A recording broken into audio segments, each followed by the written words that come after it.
one of the big messages that I always love to share is a quote that kind of, to me, sums up everything I do. And it's actually a Howard Thurman quote, which sorry, a woman didn't write it, but or say it. And it's just, don't ask what the world needs. Ask what makes you come alive and go do that. Because what the world needs is more people who have come alive. Welcome to the Economy Creators Podcast and Radio Show on KFRED Work Life Balance Radio. I'm your host, Mary Farias. This is where we spotlight real stories of entrepreneurs and creators building their U-shaped economy around their unique interests, talents, and experiences. This podcast is part of a larger space called Economy Creators. I'm editing and publishing the Economy Creators Anthology, where I highlight and share the stories of 11 entrepreneurs and creators. Each one is in different phases of their entrepreneurial journey, and each has an incredible story to tell. You'll get to meet and learn more about each of these economy creators on this show. Plus, learn some tips from those who are making it happen.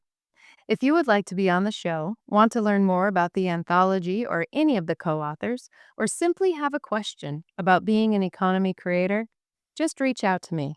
I'm here to help you in any way that I can. And if you're an economy creator, I invite you to reach out and apply to be a guest. I love meeting and spotlighting economy creators. Welcome to Economy Creators. I have a special treat for you all today. My guest is Cathy Derksen. Cathy is a 25-time Amazon #1 best-selling author. She's an international speaker and coach whose career is dedicated to helping women tap into their own brilliance. Ah, I love that. She believes that we owe it to ourselves and each other to create lives that fill us with genuine joy. Her unique combination of intuition and world-class training, Cathy has helped hundreds of women transform their lives as published authors. Cathy's experience in writing and publishing positions her well for supporting her clients in their dreams of sharing their wisdom in published books. Cathy, welcome. Well, thank you so much for having me.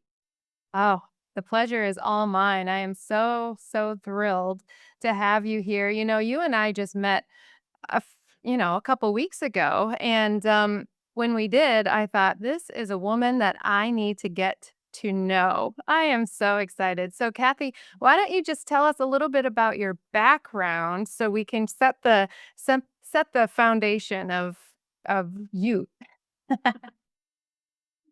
Perfect. Well, I've been laughing that if you'd asked me 5 years ago if I saw myself doing what I'm doing now, I would have laughed at you because there was nothing in my previous lives that pointed in this direction. My original career was in medical genetics. Did that for 25 years and hit a time in life when you start reviewing, like, what am I really supposed to be doing here?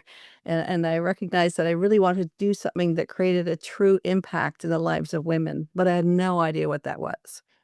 And so I decided to go into financial planning, thinking that's how I could create this impact in women's lives, and did that for about a decade, and then realized, no, this is not the right answer either. And just really came to the decision that I had to just go out on my own as an entrepreneur and figure it out. Like, what is my thing? And it really took about a year after I left my job and became an entrepreneur that I realized that creating multi-author books, which I had just started getting into, I had done a couple books before that. And I realized this is it. This is how I can create these like really life-changing opportunities for women and really on a global scale. Yeah, so that's what I've been focused on for the last 4.5-ish years, and yeah, no, it's been fun.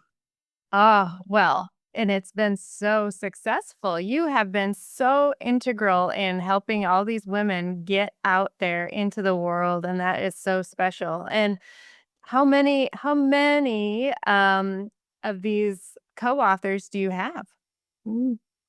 Yes, so of the number of the 25, published books that you mentioned, 11 of those are mine. So the rest are all other people's books that I contributed chapters in, but 11 of them are ones that I've done. So in the last 4.5 years, published 11 books, and they're roughly about 20 women per book. There's a few books that I've got that have a few men in them as well, but women are the main focus of most of my books. And so yes, so that's, well over 200 women now that have come through my programs and have become published authors and really discovered like how becoming an author and getting your story out there and just building the visibility and even creating a legacy with our story. And to me, a big part of it too is the idea that I think, especially as women, we learn so much from each other's stories. Quite often when we're going through some kind of big life event, we feel like we're alone. We feel like nobody else can understand, nobody else has gone through this. And then we read somebody else's story and we realize we're not alone. Others have come through this. Like, how have they managed this? What have they done next? And just that. So to me, that's really one of the important parts is recognizing the ripple effect that we can create by sharing our stories. Oh, yes. Yes.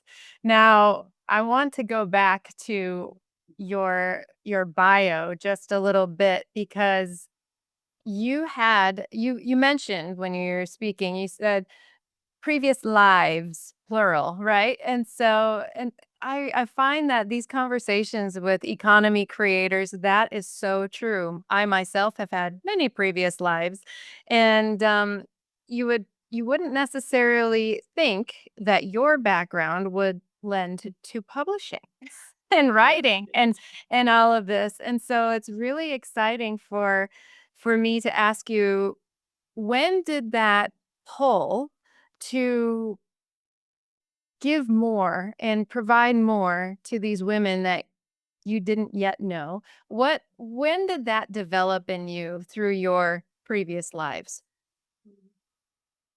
I would say that I really started recognizing it back around 2008.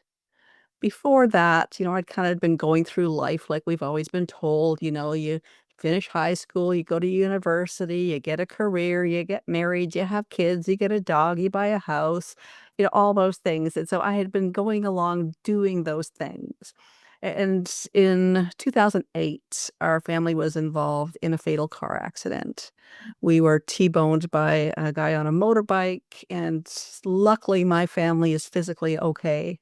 But needless to say, it didn't go well for the guy on the motorbike who was doing twice the speed limit and clearly not driving the way he should have been. But it really became, I think, a wake-up call for me to really think, okay, life is short. What am I doing? Is this what I'm supposed to be doing?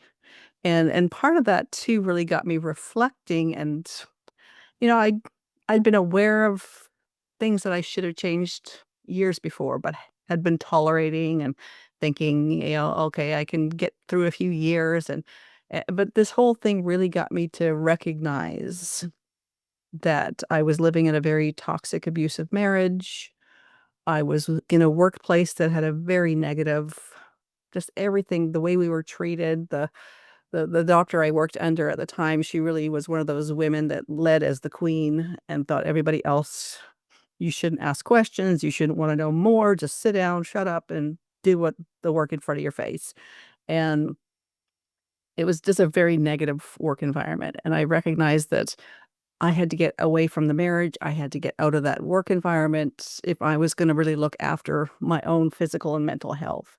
And, of course, I had 2 kids with me at the time too, so they're both teenagers, and they were both, handling this situation with our toxic family in their own ways, and so I really came to that realization at that time that I'm the one that has to make big decisions and make big changes for all of us.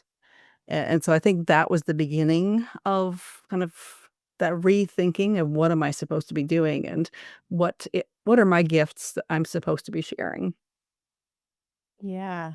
Well, and going back to your comment before that the stories that we share with one another really have the ability to impact each other. And so not everyone has to live through the fatal car accident like you were talking about to understand the need for change, right? And I think, is that what you've kind of found in these stories with developing them through with all of these women's voices that well, tell us what you've learned through that experience, because I think it is so important.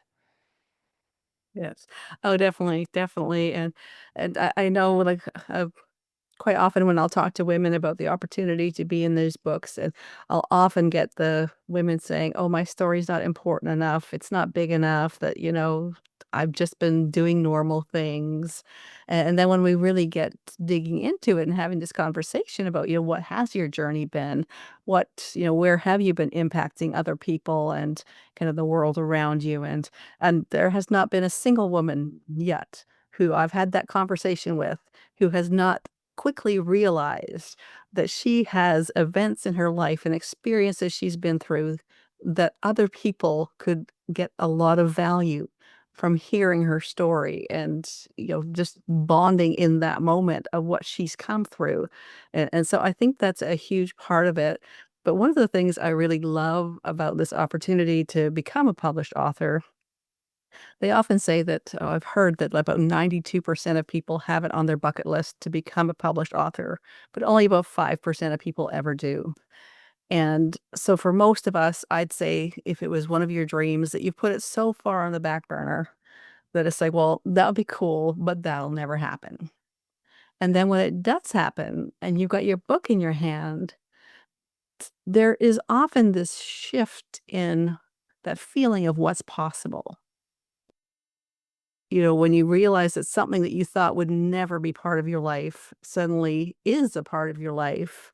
And so to me, that's where I see a lot of big shifts in the women, even, women that have, experienced a lot of things, had a lot of successes, but just having that book in their hand just seems to shift things on, wow, what else can I do? What's next? Stepping away from the interview for just a minute. It's really such a wonderful thing that Kathy is sharing here, because this is how I've seen economies be created over these sessions with economy creators. One, they begin to feel this inner pull that something's missing, or that they need to do something more, or what they're doing isn't quite right, isn't quite fulfilling the reason why they're here on this earth.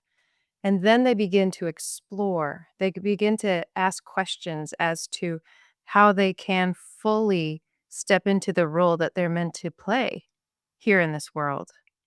And then they really understand that they have a message to share with people. And whether that message is shared through a podcast, writing of a book, a coaching experience, whatever, they begin to step into the role of the person who shares the message that they're meant to share. And this is what I have found economy creators truly are. They are people with messages.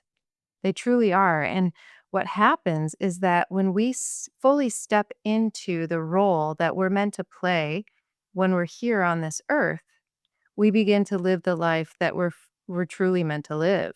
So when we're stuck behind a desk or stuck in a job that we are not feeling fulfilled within, that's the beginning of that larger pull asking you to step into the role that you're meant to play here.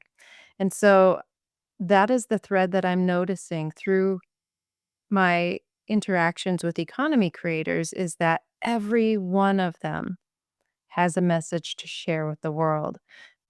My question for you is, what message are you meant to share? All right, let's get back to the interview.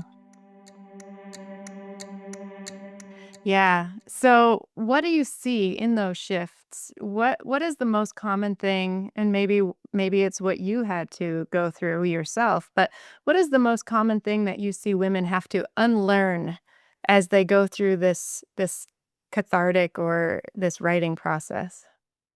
Yes, yes. Unlearning is definitely a good word for a lot of the lessons that, especially midlife women, I think that we've, spent so much of our life Especially one of the big things that always gets me is this idea that really I would say we've been told that after the age of 50 that we're old and obsolete and nobody needs us anymore, and kind of that message that we should just go sit in the corner and, just putter for the rest of our life. And I think, as women come together in these books and they meet each other, they hear each other's stories, they really kind of resonate with each other.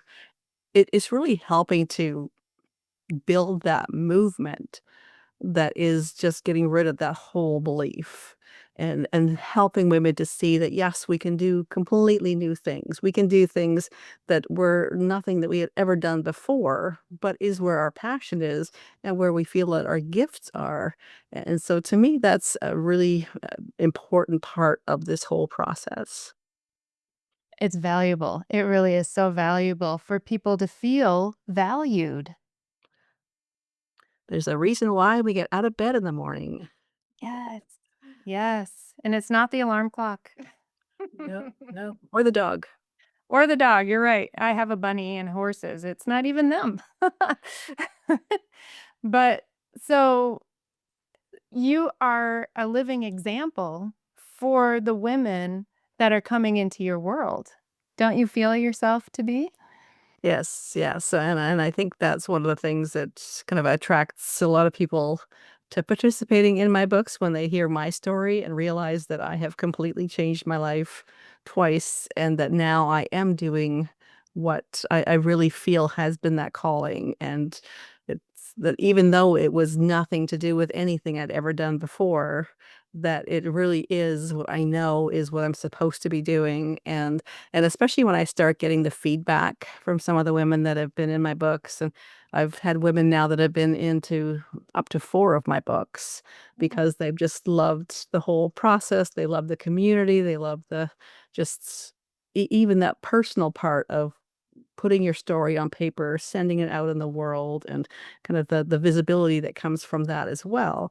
And and so, yes, I am definitely a good example of why I feel that we need to do this, and that we really can start over and do things that we didn't think we would ever do. Yes. So when people come and become repeat authors in your books, do you have different topics that each book is that they follow? Yes, yeah, every one of my books has a different title, and so a slightly different theme. They're all titles and themes that are broad enough that almost anyone has a story that would fit under, but still narrow enough that certain words really appeal to different people.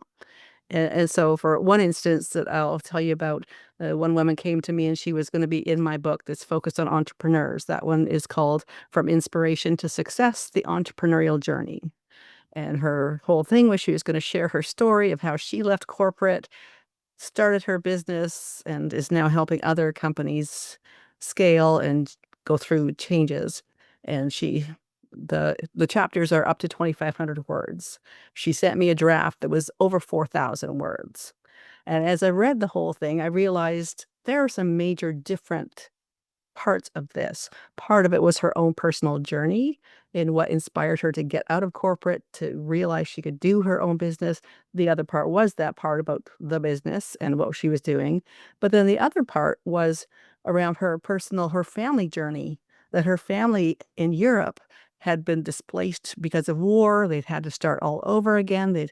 And so there was really very three very different stories in what she'd given me. And I told her, I says, this should be in 3 different books. So now she's in that one with the entrepreneurs. She's in another one that's called Inspired Metamorphosis, where she's sharing her own personal journey. And then she's in another one that's called Rooted in Resilience, where she's touching on her family journey, but then also the lessons she's learned from that experience and where she's taken it in her life. So that's a good example of how someone came in and thought, and she too was one that thought, well, I'm not an author. I don't have a story to share. So she came in thinking, well, no, this isn't for me. And then next thing you know, she's in 3 books. And part of what we've been doing in the last couple of years too is doing billboards in Times Square. So all of my authors have the opportunity to be on the billboards with us. And so she's traveled from Germany over here to New York to be with us in New York to celebrate the billboards and yes, so quite often women will come in thinking, well, I'm just going to do this one chapter and we'll get the book and that'll be it. But then it turns into realizing, oh no, I want to do this and I want to do that. And I've got so much more now. And yes, it can often blossom into something else. Oh, yes. Everybody has a message, right? Everyone has a message to share, and it depends on how we share it. But I really believe that everyone does have a message. And you touched a little bit on the cool things, extras that you do with your authors. So tell me a little bit more about the community that you've created around these anthologies. Yes, yes, and really every book becomes its own little community because I bring in opportunities for the authors to get to know each other as well as working on the book. So we always have a group chat, most of the time on LinkedIn, sometimes Facebook. So all the authors can see who else is in the book. They can connect with each other. They can, have conversations. And then we also do group Zooms, generally around once a month, where everybody can introduce themselves, get to know each other, talk about their chapter, talk about, what they've got going on. So it really becomes a lot of opportunities like that. And then I often also bring in guest speakers, as you know, who will present new information that will help my authors on their own journey and in their business. And and then one of the things that I've just done recently, when I realized I had over 200 women now that were part of my community, I thought, well, how do I, continue to keep them engaged and connected? So I just started doing we meet twice a month. I've called it the Women's Wisdom and Impact Collective. And it's basically a time where I take 3 or 4 of my authors and give them a spotlight speaking spot. So it's roughly a 10-minute interview inside the meeting. And then the rest of the meeting is opportunities for everyone else to introduce themselves and to have any discussion that we might come up in the group. So that's become what I've been doing to kind of, give people space to continue to be involved. That's wonderful. Now, this is a growing community because you said that you've got 11 books published, but how many more do you have in the works for just this year? There's 3 more for sure that'll be out in the next few months, and then there's another 3 that are in different stages of kind of newly developing, so I'm guessing those ones will be out probably early in the new year because it does take several months to get the group together, to get the chapters ready, to go through the editing process, and then the marketing, and then launch, and then out. So yes, but there'll be at least 3 more that'll be out in the next few months.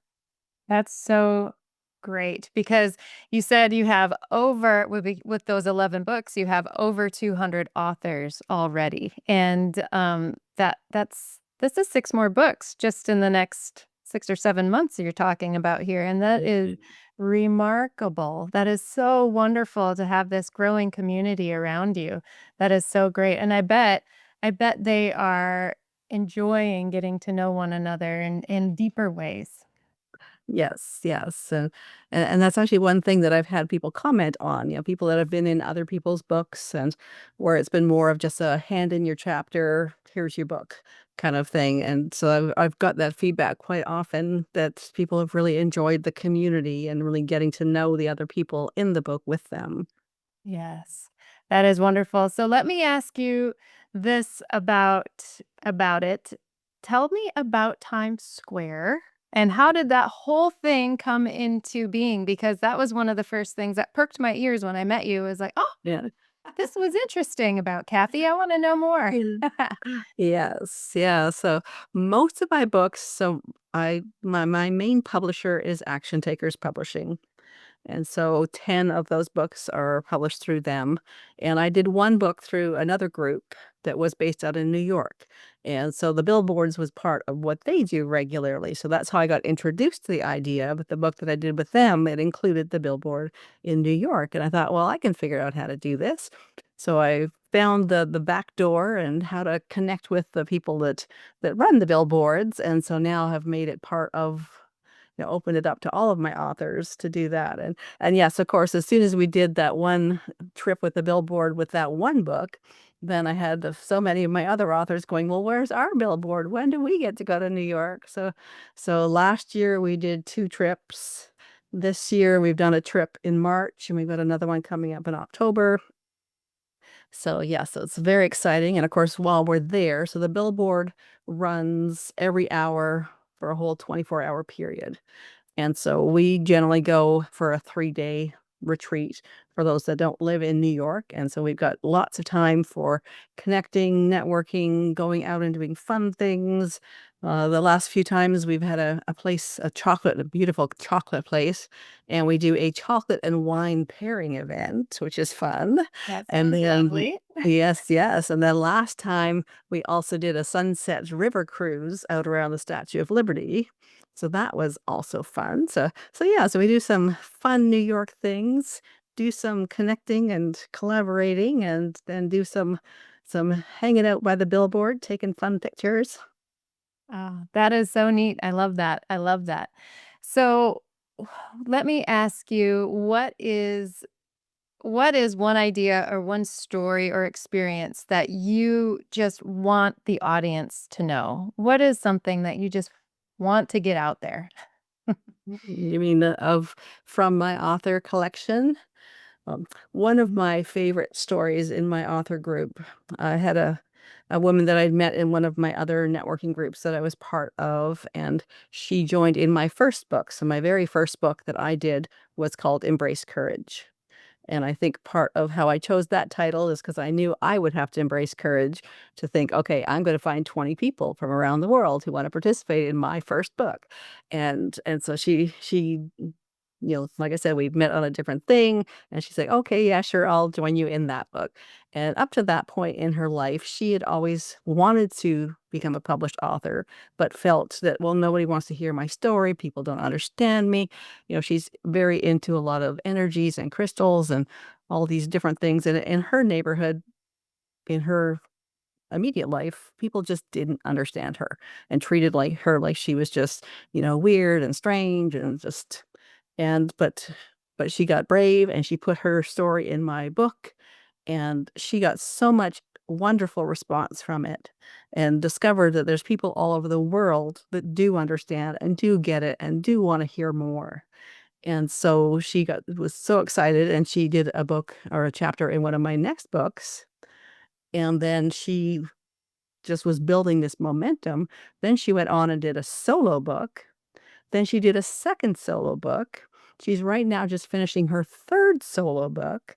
So that's 2 books with me, 3 solo books, and she started a YouTube channel. So she posts on YouTube regularly. Before all of this, she had no idea of how to do YouTube or a lot of these other things. And so she's really just completely expanded and blown up everything that she does. And she turned 75 last year. Wow. So all of this has been in her 70s. She had gone from feeling like nobody understood her and nobody wanted to hear what she had to say to recognizing that there's this whole world waiting to hear from her, and a 5-time published author. That's amazing. That's Yeah. amazing. Ah, you've gotta feel just so tickled that you're a part of these stories. Yes, yes. Yeah. So, wow. So really she's creating an economy around that very first chapter that she Yeah. wrote in your book. Oh, definitely. Yes, yes. Created a whole a business that is now a business and not just an idea. Right. Right. So let me ask you about your economy creation. So you started as a co-author in other anthologies. At what point, I mean, you thought, well, I should do this for other women. So at what point did it really become an economy around that rather than just a project? Yes. And when I did the first book that I contributed a chapter in, I at that point, I was working at the bank, so I had just a regular job. I wasn't promoting anything. At that time, I wasn't yet on this entrepreneurial journey. I had come through that divorce, a complete career change, so the 2 teenagers along the way, and I kind of got to a time in my life when the dust was kind of settling on all of that, and I felt that my story could help other women who were going through similar things. So when I did that first book, that was my whole thing. My story needs to be in this book to help other women.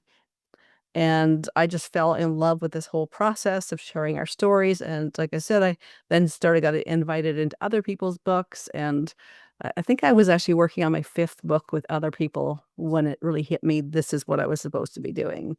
And like I said, I'd been an entrepreneur for a few months at that point, and when I first stepped into it, I thought I would do more of like a coaching thing, like a money coach, life coach coming out of the finance industry, and that still hadn't been feeling right, but when I realized that this book thing, this is what I was supposed to be doing, it was like a light just went off. It's like, "No, this is it. This is what you're supposed to focus on." And so that's when I was really able to, like you say, build an economy out of it and, build that idea of like, "Okay, how do I do this?" And of course, really with no model to follow, it's just like, "Okay, how do I make this work?" And what I've done too is this publisher that I do work with most of the time, I was in another book with them as just one of their authors in their book, and I just loved how they did everything. They were just so organized and transparent and fun to work with, and so I went to them and presented a collaboration idea that I'll do the front end where I create my themes and titles, I bring together my people, I help them get their chapters ready, and then we take the whole thing over to the publishing team where they do all of the professional editing, proofreading, formatting, Amazon, marketing. So they do all the stuff they're great at. I focus on the stuff that I love to do, and together, we make it a business that works for both of us. Yeah, what a great idea. I absolutely adore collaborations in that way because then we can bring our strengths to the table and do the things that we love, right? Yes, and I've had some people ask me, "Well, why don't you just learn how to do all those things and just do it yourself?" It's like, "No, I don't want to learn to do all of those things. I am not an editor. I am not a proofreader. I don't wanna create all the marketing materials, and I don't wanna fight with Amazon." So it's like, "Okay, let them do that. They're good at it. They know what they're doing. I'll do the stuff I love."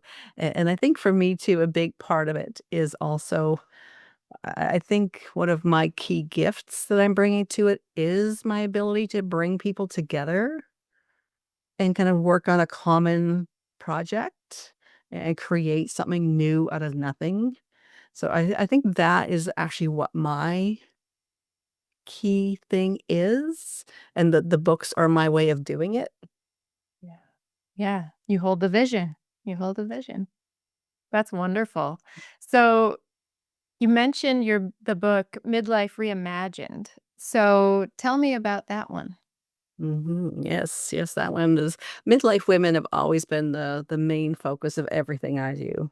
And so we actually the first book in that kind of series was Midlife Awakening, and then Midlife Reimagined was the next one. And one that we're just starting on soon is Midlife Reignited. So to me, this whole midlife journey is kind of this combination of there's that awakening of just that realizing that there's something else I'm supposed to be doing. And then there's the reimagining that's really about, okay, how do I do something completely different? How do I either leave what I was doing before or just blend something new into what's already there? And then to me, that reignited part is really when we land on, yes, this is what I'm supposed to be doing. I don't care if anyone else is telling me that I should stop what it because I think what, something that really holds a lot of women back, I think, is this when we know we want to do something new and completely different, say in our 50s or 60s or 70s or 80s, and quite often the people around us will we would hope would be the ones that would encourage us, but in most cases, they're the ones going, "What are you doing? Why do you think you should do that? Just settle down. This is a phase. You'll get over it. Just let that go." And so to me, it's so much about finding community, finding other women who are wanting to do new things, who understand this kind of goal of doing something bigger and different, and so that's really where the reignited part comes in, that we figured that out, we decided what we're gonna do, and we're just gonna make life what we want it to be. Yeah, you know, when you were speaking, it reminded me of my mom because she lived until she was 87, but I'm the youngest of 11 kids, and she had me when I was when she was 43, she had me, and, my dad had actually retired at age 50, so he was pretty young, and she was 48, and, she decided to go back to work. She raised 11 children, and she was a stay-at-home mom for all of those years, and she decided that when my dad retired that she would go to work, and I never really understood why. I never as a little kid, I was 8, 10 years old, and I was wondering, "Why is she doing this? She should be here with me." But the fact of the matter is as you're describing this, women get stuck in this pigeonhole of expectation built built by the people around them, right? For the most Right. part. And being the loyal people that women are, they stick to their responsibilities until all of a sudden something happens, something shifts and they need to get out. Is this what you're seeing?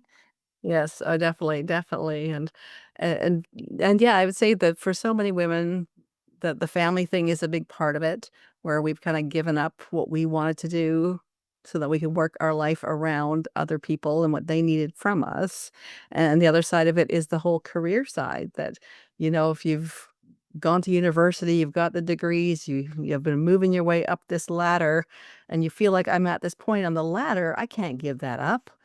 Even though I hate it and it's driving me crazy, there's this Mhm. feeling, well, oh, that would be failure if I did something completely different. And I think we really need to get over that idea that to make a decision that this is not working for me. And especially when we look at it from like a mental health and a physical health point of view, doing jobs that really are aggravating our health is not doing anyone a service. And really, to get ourselves in a situation where we can be healthy, where we can be happy, where we can feel inspired and excited about what we're doing in life, I think that changes everything for everyone around us. Yeah, absolutely. Absolutely. And the thing is that the people around us might not, like you mentioned, might not be supportive right away. And so this community that you're building is so needed for these women. It just is. Do you see them blossoming? Oh, definitely, definitely, yes. And it's funny because since I just started that meeting group in June, and so it's relatively new, but I've just discovered it's actually been really inspiring, the group of women who have been coming into the group, and now they're starting to invite their friends into the group. So even women that haven't been in my books yet are, coming to these events and catching the energy of the group, right? So it's been really exciting to just see that excitement. That's so wonderful. I love it. And so what message do you have specifically for the people that you would welcome into one of your anthologies? What message do you have for them? Mhm. Well, the whole part about we all have a story that could really help other people. The side of things that I would say these days for anyone who's an entrepreneur or a speaker, that is pretty much expected that you have the word author in your profile. And definitely being in a multi-author book is the best way to get started in that.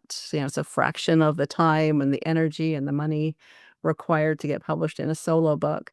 But I've one of the big messages that I always love to share is a quote that kind of, to me, sums up everything I do.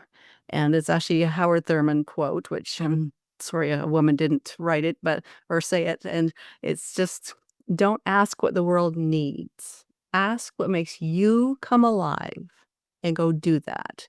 Because what the world needs is more people who have come alive. And to me, that just hits home so hard. Like, what the world needs is more people who have come alive. because I think so many of us are just living stuck. And if we know that when we come alive, that we shift everything in our life, in our family, in our community, and I would say the world right now needs a bit more of that. And so to me, that just sums up everything. Yes, absolutely. I mean, could you imagine a world where everyone were doing the thing that just lights them up? And allowing themselves to be happy and excited about things. Yes, we would be so happy. Everybody would just be happily going around living their lives, living their dreams. And so you are helping women do that. And so that is a wonderful gift to the world. So thank you. You're Yeah. very welcome. All of you. Yeah. So Kathy, where can people learn more about you and reach you? Mm. Well, as far as social media goes, LinkedIn is where I hang out the most. I'm also on Facebook, but not as active over there. And my website is inspiredtenacity.com. And on there, you'll find a section called Gifts for You, where you can download free PDFs of many of my books. There's also a section there where it has the links, the Amazon links to the published books, so you can go pick up some books there. And then, of course, there's a list of my current books. So you can look at the titles that are open right now and just jump right in. And of course, there's also a button there to link on my calendar and have a chat. Wonderful. So how far in advance do you open up a title of a book and fill it up with authors? Well, generally speaking, the whole process, I would say 8 months is really the shortest real timeline starting from scratch. So from the very beginning of announcing a new title, then it really does take at least 2 to 3 months to get the group together and then to give roughly a couple months to for everyone to get their chapter to a good draft. And then you've got the editing part, the marketing part, and then the launch campaign. And so really I would say about 8 months is what I would put all together. So the books that I have open right now will be launching in 2027 Awesome. released. That's so yeah. Oh, so great. Well, do you have any closing remarks for our audience? Do you have any words of wisdom from Kathy? Yes, yes. And yeah, just really, let yourself do. Like, follow those curiosities, follow those passions, and let yourself step into something completely new. And to me, community has really been what has allowed me to do that. Is that if I didn't have the different communities that I'm part of, where it is women who are doing new things and exploring new opportunities, that I probably wouldn't have got to where I am right now either. So definitely find a good community, don't expect your immediate family and friends to be the ones cheering you on, and just go do what makes you come alive. Yeah. So wonderful. Kathy, thank you so much for joining me today. Well, thank you for having me. It's been fun. And thank you for listening. Are you an economy creator? Join me for my free Economy Creators Workshop the first week of every month. And if you're interested in being on the Economy Creators podcast and radio show here on KFred Lifestyle Optimization Radio, please reach out and apply. I can't wait to meet you.